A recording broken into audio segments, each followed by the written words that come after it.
Patnubay at gabay ng magulang ay kailangan sa mga batang manonood.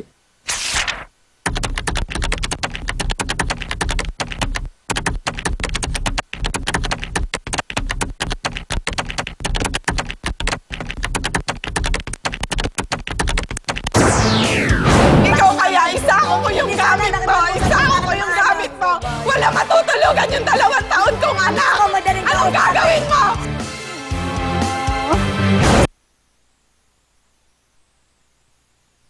Matanda ka! Punta ka na punta dito! Wala pa nga kami pambayad sa'yo! Pambira ka naman pala! Nag-aaway kayo mag-asawa! Anong pakialam ko? Ang nangyari po dito, Nanay Erlinda, senior cut nyo po eh. Sinyerit nyo po siya. Ang kaso sa public attorney ngayong hapon, light coercions. Isang ginang di nakabayad sa kanyang renta sa inuupaang bahay sa Marikina. Sa inis ng may-ari, inilabas niya ang mga gamit ng nangungupahan sa kapinadlakang bahay.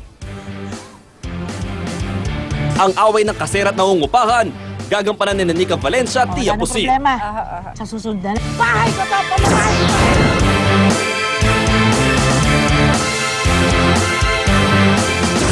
Ipit na nangungupahan, binalasubas daw ng kanyang landlady at ang mas masakit pa dito, nang minsan daw nanalingat siya. Aba, ang kanyang mga gamit sa bahay, isinilid lahat sa sako at iniwan sa labas ng pintuan ng kanyang bahay na nirerentahan.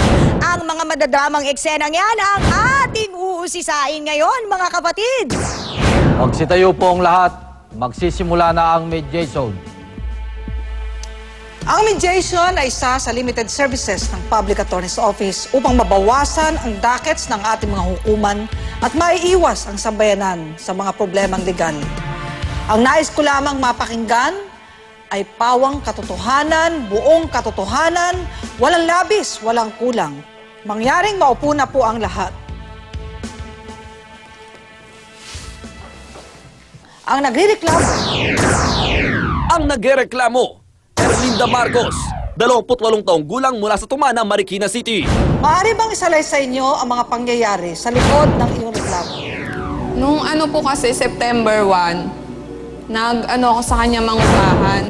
Ang usapan dito, 1 month deposit, 1 month advance. Ay, sige po, wala pong problema. Talaga? Sige. Ito ha, buksan ko. Naku. Okay. Sige, tingnan mo. Ay, sige po Ilan nga pala kayo? Ay, 3 po kami. Tama-tama, para sa 3 nga yung kwarto na yan. Maayos naman ho pala. Gustuhan mo? Oo, tama-tama lang ho sa amin itong 3. Oo, sige. Ay, eto po pala. Ito po. Para po makapagbayad na Ang rin po bilis ako naman. agad. Ito po, 2,000 po yan. 1 month deposit, 1 month advance. Opo. Sige ha. Magkita na lang tayo sa susunod na buwan, ano? Sige po, maraming salamat po. Okay, lang kayo lilipat? Ano ho, eto, pagbayad ko sa inyo, lilipat na po kami. Sige. Tapos ng October 1 po, balibayad pa po kami. Tapos wala pa pong November 1, nakiusap ako sa kanya. Ano po kasi, nawalan ho ng trabaho yung asawa ko. Baka hindi pa ho ako makapagbigay ngayon. Wala yun.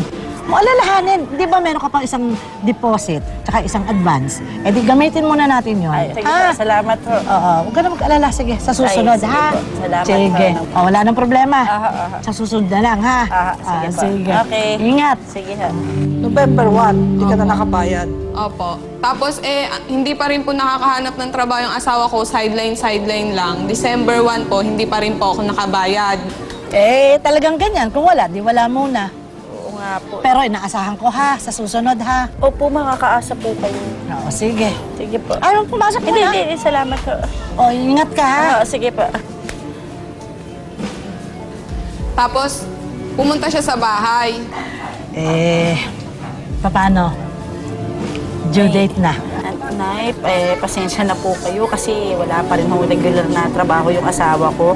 Pasundot-sundot lang po kasi yun din lang ang kakasya sa pambili ng diaper tsaka ng gatas ng anak ko. Baka pwede ho po ulit. Sige. Asahan ko yan. Opo. Sa susunod. Sige, salamat. Sige. Sunod. Nung January 1 po, syempre New Year po, hindi po siya pumunta, siguro po nakaintindi siya. Nitong February 1 po, nag-aaway po kami ng asawa ko kasi nga iniisip ko rin po yung bayad namin sa upa. Sakto po umagang-umaga, nagpunta siya sa bahay. Hindi ko naman po sinasadyang nasigawan siya na, Isa ka bang matanda ka? Punta ka na punta dito, wala pa nga kami pambayad sa'yo! Abay, sandali, wala akong pakialam kung anong gulo meron kayo. Ang pinunta ko rito yung bayad. Asan na yung bayad? Nangako ka. Asan na? itong February 3 po, naghuhugas po ako sa labas ng bahay. Hoy, Erlinda. Ano na? Ano na yung pinako mo? Yung pangako mo sa akin, magbabayad ka. Asan na? Eh, ang kulit-kulit niyo naman eh. Sinabi lang ang wala eh. Magbabayad naman kung meron. Tapos po nung yun nga po, sinipa niya yung pinggan ko. Nabasag lahat. Opo, hindi pa po siya nakontento. Pumasok pa po siya sa loob. Yung electric pan namin, binalibag niya pa po palabas. At ikaw, anytime pwede kitang palayasin. Sabi ko dun sa anak ko, tara be, alis tayo. Punta tayong Project 3, manghiram tayo dun sa mga kaibigan ko. Sinama ko yung anak ko doon, nangutang ako sa mga kaibigan ko. Nakahiram naman ako, 2,000. Pag uwi ko po ng mga 6 p.m., sarado na po yung bahay, nakapadlock na. Nasaktan po ako noon. Sabi ko, saan kaya matutulog yung anak ko 2 taon, gabing-gabi na. Pinadlock. Opo, pinadlock niya po. Tapos yung mga damit namin nakasako parang basura. Sana kayo natulog nung gabing yun. Ano po kasi, buti na lang po yung tita ko. Nangungupahan din doon. Ginawa po ng tita ko, doon na lang kami pinatuloy. Hindi ka, bago ka pumunta sa tita mo, binalawag mo yung bahay namin, pumunta ka sa amin. Sinabihan pa ako walang Paano ko hindi babalibag? Ikaw kaya isako ko yung gamit mo. Isako ko yung gamit mo. Wala matutulugan yung 2 taon kong anak. Anong gagawin mo? Sana nagpunta ka sa amin. At tiyag mo muna hawak ako ko doon na sa po bahay. yung pera, Oras na yun. nakapadlock yung bahay nila. Pumunta po ako dun sa Hindi tinutuloy nagpapadlock niya kasi kami ng bahay. padlock-an po siya. May Ang bahay natin pinupuntahan maliit po siya din. Pag naniningil siya. Hindi Pumunta ako doon. naniningil na doon. Ikaw ang inaantay Sabi kung ko, pumunta sa akin. Dahil Andiyan po mula, ba si ikaw Nanay ang Linda? pupunta sa Kasi akin. nandito na yung pera. Bakit naman pinadlock niyo yung bahay? Wala kami matutulog. Hindi ka lumalapit sa akin ng ganyan maayos. Dumating yung Binalabag mo yung bahay namin. Lang kinabukasan. niya doon na yung pamangkin Hindi mo siya inabutan. Sino po? Andun mo ako. Wala siya. Ay, Wala hindi. daw Hindi siya. ako maalis Sabi ng ng bahay. mga mag-anak niya Kahit doon. gabi, hindi ako maalis ng bahay namin. O Nasaan ang araw. asawa mo nun? Nagtatrabaho po siya, Hindi niya alam na wala nagsa-sideline na po kayong siya. uwian? Hindi po. Gabing-gabi na po siya nakauwi kasi nag-sideline po siya eh. Kahit kanino mo gawin yan, Ate Linda. Ako, kung hindi ako Kahit marunong kanino mo intindi sa'yo. gawin yun, September, paano hindi tumira ka sa matutuwa amin? sa'yo. September, Oh, usap sa akin. sandali, Erlinda. Ano ang reklamo mo? Gusto ko lang po mabalik sa akin yung gamit namin. Mabalik yung mga gamit mo. Opo, hindi ko na po inahabol yung mangungupahan ako uli sa kanila.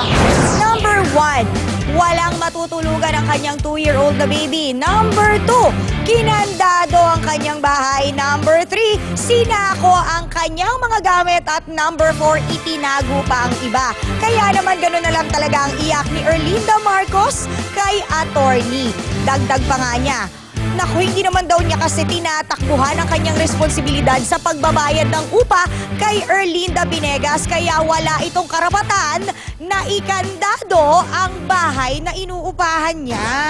Kayo ba ay taga-husgado? Hindi po. Sheriff po ba kayo? Hindi po. Nagalit lang ho ako sa kanya sa pagkakasagot niya sa akin. Oh, may dala po ba kayong court order?